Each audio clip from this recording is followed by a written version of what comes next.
సుగుణమ్మ ఇంట్లో రోహిణి తండ్రి ఫోటో చూసి నిజం తెలుసుకున్న బాలు మీనా. అసలు ఇదంతా ఎలా జరిగిందనేది వీడియోని స్కిప్ చేయకుండా చివరి వరకు చూడండి.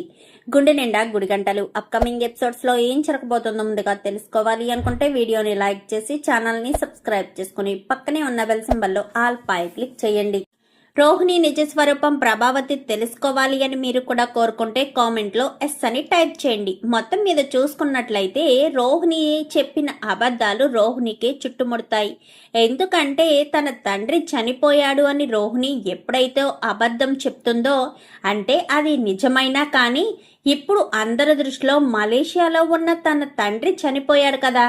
సో అలా అబద్ధం చెప్పడంతో ఒకటా రెండా ఎన్ని అబద్ధాలు చెప్పింది అవన్నీ కూడా పాముల్లా తన మెడకే చుట్టుకుంటాయి. ఎందుకంటే రోహిణిలో భయం మొదలయ్యి అర్ధరాత్రి పూట భయపడుతూ నన్నేం చెయ్యొద్దు ఏం చెయ్యొద్దు అంటూ ప్రతిరోజు మీనా కలలోకొచ్చి కొట్టే దాన్ని మనోజ్ మీద ఒక తన్ను తన్ని ఆ కక్షను తీర్చుకోవడంతో అది అటు తిరిగి రోహిణికే చాలా కష్టంగా తయారవుతుంది. ఎందుకంటే రోహిణికి వాళ్ళ నాన్న దెయ్యం పట్టుకుందని, అందుకే రోహిణి అర్ధరాత్రి పూట నన్నేం చెయ్యొద్దు అంటూ కేకలు పెడుతుందని ప్రభావతి మనోజ్ అనుకుని ఒక స్వామీజీ దగ్గరికి తీసుకువెళ్లడం, ఆ స్వామీజీ ప్రతిరోజు ఇన్ని దెబ్బలు కొట్టమని చెప్పడం అంతా కూడా జరుగుతుంది.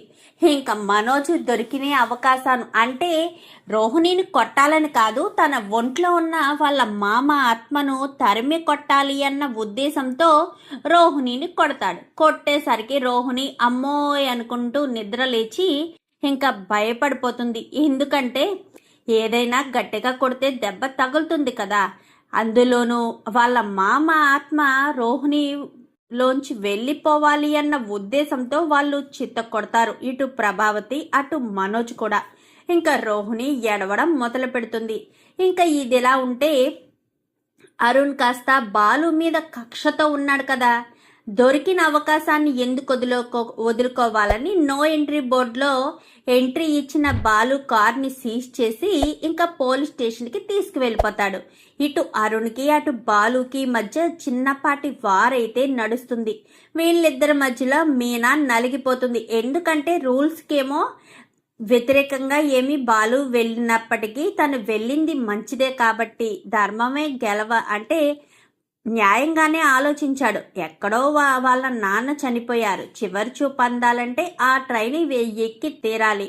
ఆ ట్రైన్ ఎక్కాలి అంటే నో ఎంట్రీలో అయినా సరే వెళ్ళైనా వాళ్ళ నాన్న చివరి చూపు కొడుకుకు దక్కాలి అంటే అందులోని బాలుకి తండ్రి అంటే ఇష్టం కదా. సో ఎవరి తండ్రి మీదైనా ప్రేమ ఉంటుంది. సో ఆ ఉద్దేశంతో బాలు హెల్ప్ చేయాలనుకుంటాడు.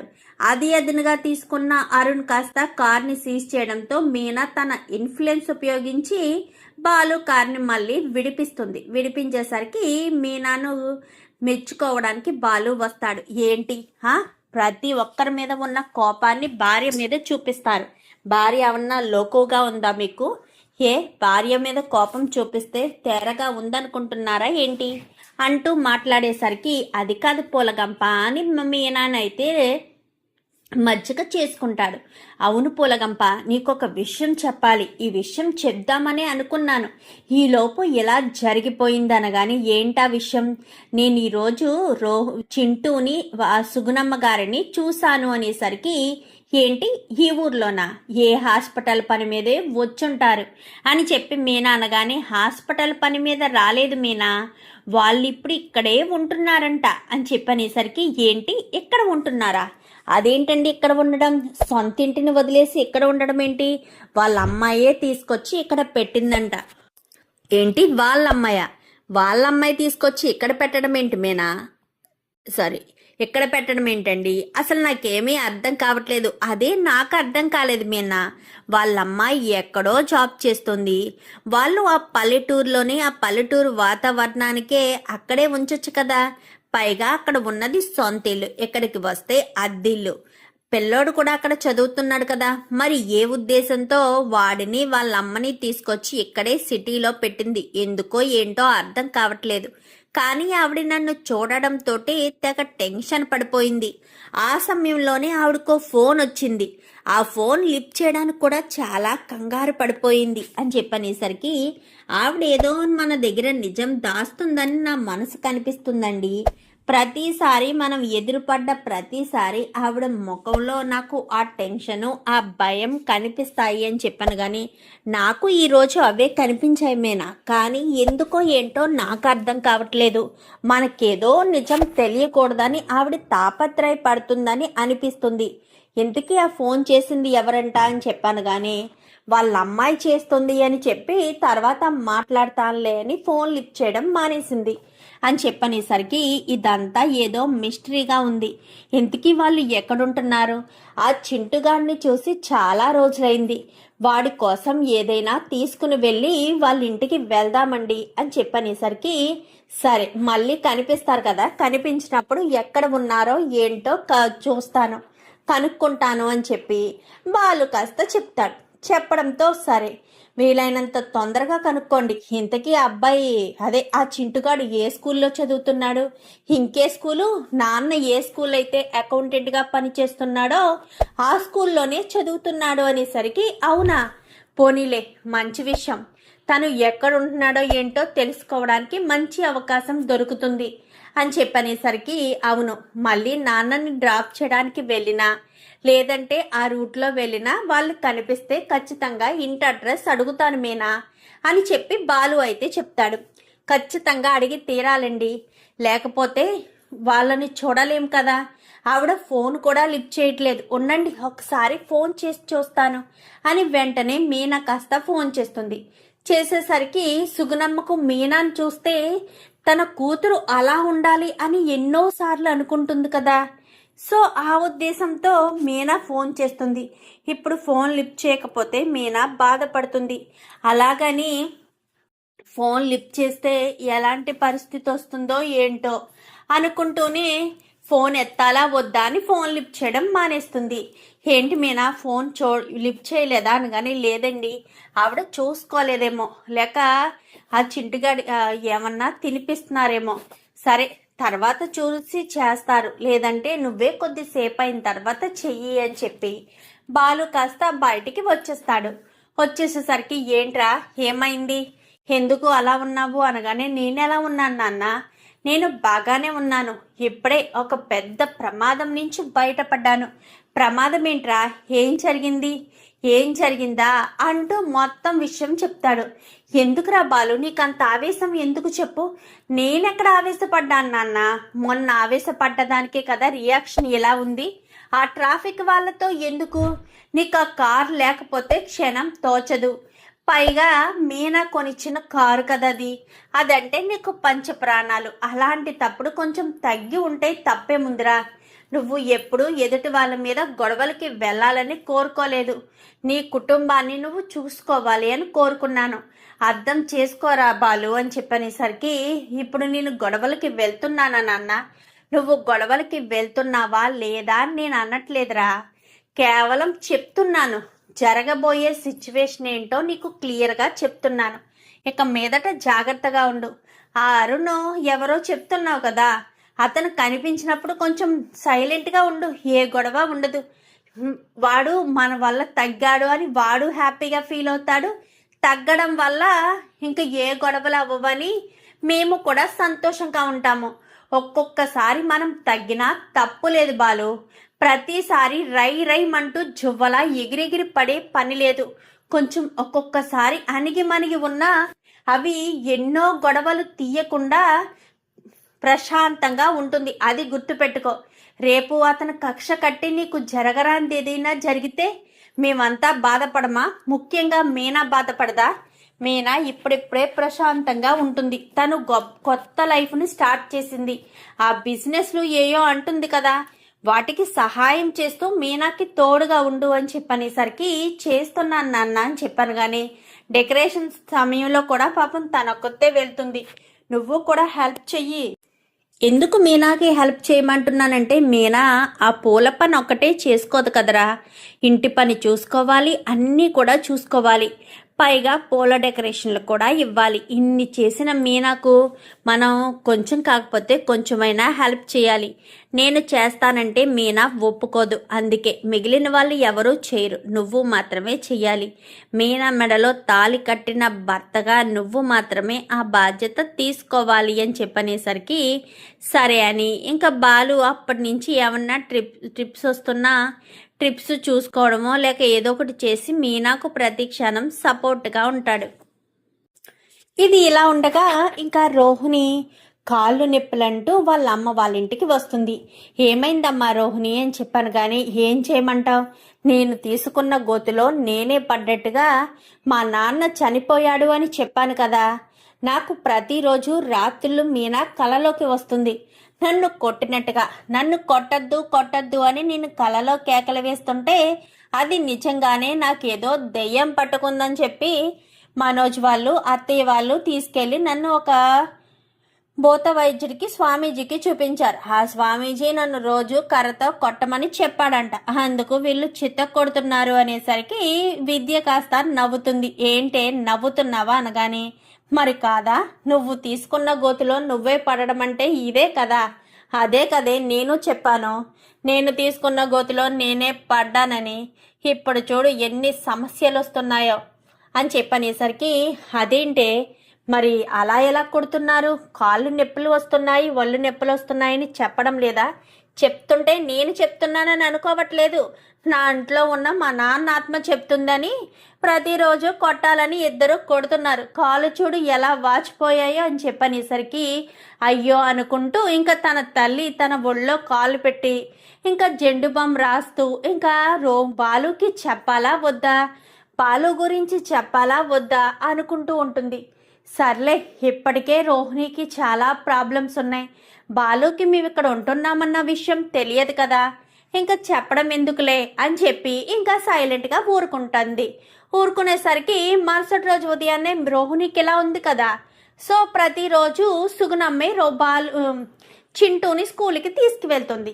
అలా స్కూల్కి తీసుకువెళ్ళే ప్రాసెస్లో ఒక రోజు అయితే చింటూని స్కూల్కి తీసుకెళ్ళి తిరిగి ఇంటికి ఒకటి వస్తూ ఉండగా బాలు మీనా ఇద్దరు కూడా ఆ ఏరియాలో ఒక డెకరేషన్ ఉందని, ఆ ఏరియాలో పక్క స్ట్రీట్లోనే పెళ్ళి ఉంది, పెళ్లి కోసమని డెకరేషన్ అని ఉందని చెప్పడంతో వాళ్ళు ఇల్లు వెతుక్కుంటూ ఆ స్ట్రీట్ పక్క స్ట్రీట్లో వెళ్ళడం మానేసి సుగుణమ్మ వెళ్తున్న స్ట్రీట్లో వెళ్తారు.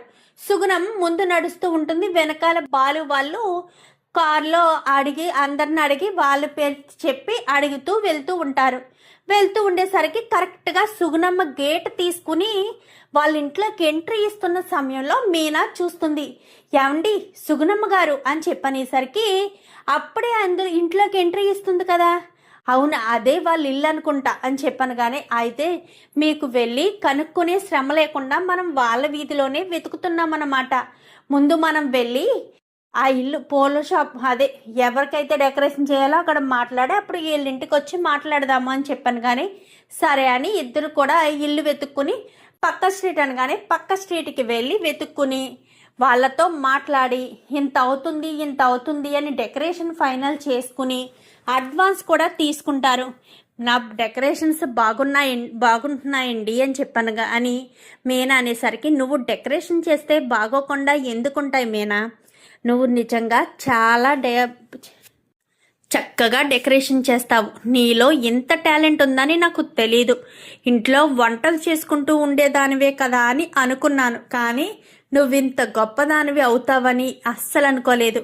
ఇంకేంటండి, ఇంకా అవ్వాలి, ఖాళీ లేకుండా బిజీగా మన బిజినెస్ చేసుకుంటే ఎలాంటి ఇబ్బంది ఉండదు, ఫ్యూచర్ గురించి ఆలోచించే పనుండదు అని చెప్పనేసరికి, కానీ మీ సపోర్ట్ మాత్రం నాకు కావాలి అని మీనా కాస్త చెప్తుంది. నీకు కాకపోతే ఎవరికి ఇస్తాను చెప్పు సపోర్టు, నువ్వు నా పోలగంపవు కదా అని బాలు మీనా నవ్వుకుని, సరే పదండి సుగుణమ్మ గారి దగ్గరికి వెళ్దాము అనగానే, ఒట్టి చేతులతో ఎలా వెళ్తాము, ఫ్రూట్సో వాడికి ఏ చాక్లెట్సో స్వీట్సో హాట్సో తీసుకుని వెళ్దాము అని చెప్పాను. కానీ ఈ స్ట్రీట్ చివర చిన్న చిన్నది ఫ్రూట్ షాపును స్వీట్ షాపు రెండు కలిసి ఉన్నాయండి, అక్కడికి వెళ్ళి తీసుకుందాము, మళ్ళీ వస్తాం కదా అప్పుడు వేరే చోట నుంచి తెద్దాము అనగాని సరేనని అక్కడికి వెళ్తే కొంచెం చిన్న సైజు ఉంటాయి, పర్వాలేదులే అని అవే తీసుకుని ఇంకా బాలు మీనా ఇద్దరు కూడా కరెక్ట్గా వాళ్ళ ఇంటి ముందు కారు ఆపి గేటు తీసుకుని వెళ్ళి బెల్ల కొడతారు.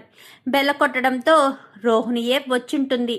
పాపం తనకి కాళ్ళు నొప్పులు వచ్చేస్తున్నాయంది కదా, కొంచెం వేడి నీళ్ళ కాపరం పెడితే ప్రశాంతంగా నిద్రపోతుంది అని చెప్పి ఎంతో ఆతృతగా వెళ్ళి డోర్ తీయడంతో ఎదురుగా బాలు మీనా ఒక్కసారిగా షాక్ అయిపోతారు.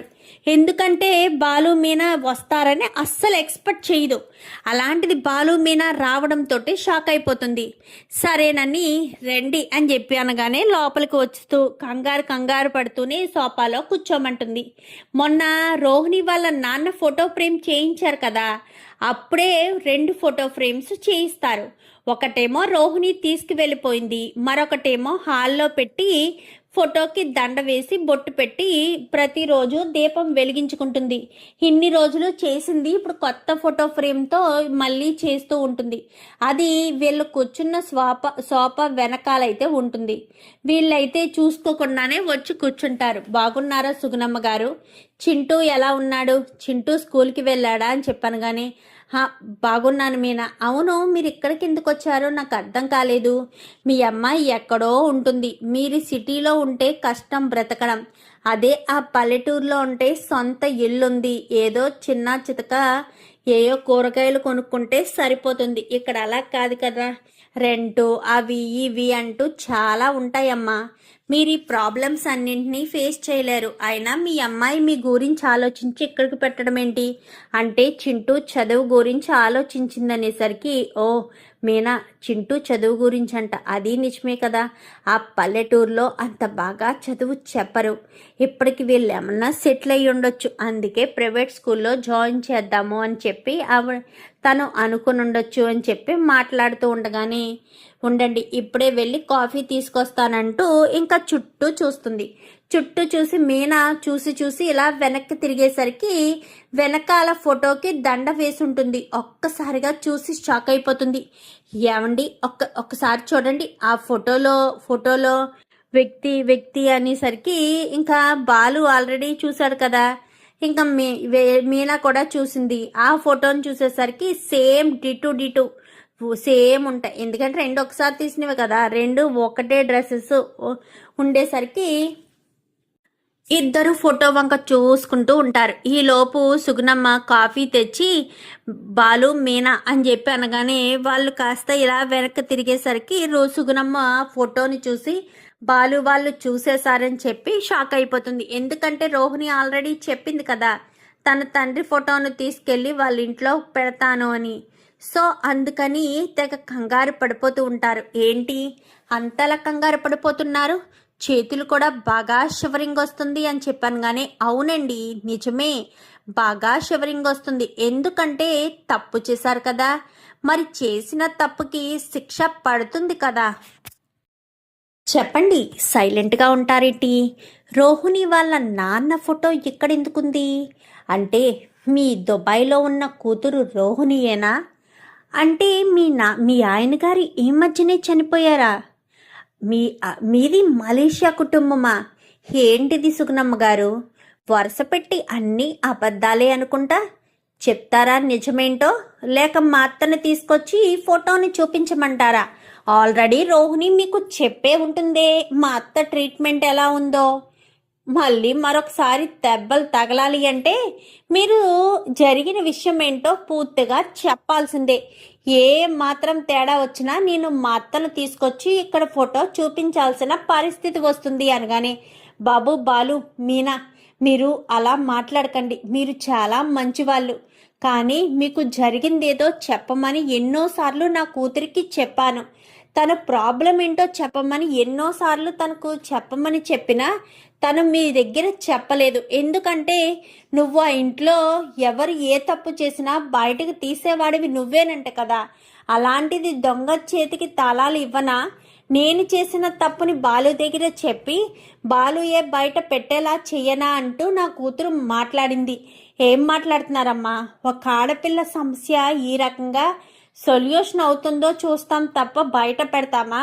అసలు ఏం జరిగిందమ్మా? మీకు నా మీద నమ్మకం ఉంటే చెప్పమ్మా అని చెప్పనేసరికి చెప్పండి అమ్మా అని ఇద్దరు కూడా అడుగుతారు. బాబు, బాలు, మీనా, ముందు మీరు ఎలా వచ్చి కూర్చోండి అని ఇద్దరిని కూడా తీసుకొచ్చి సోఫాలో కూర్చోబెడుతుంది. అసలు ఏం జరిగింది? రోహిణి వాళ్ళ నాన్న మలేషియా అని చెప్పింది.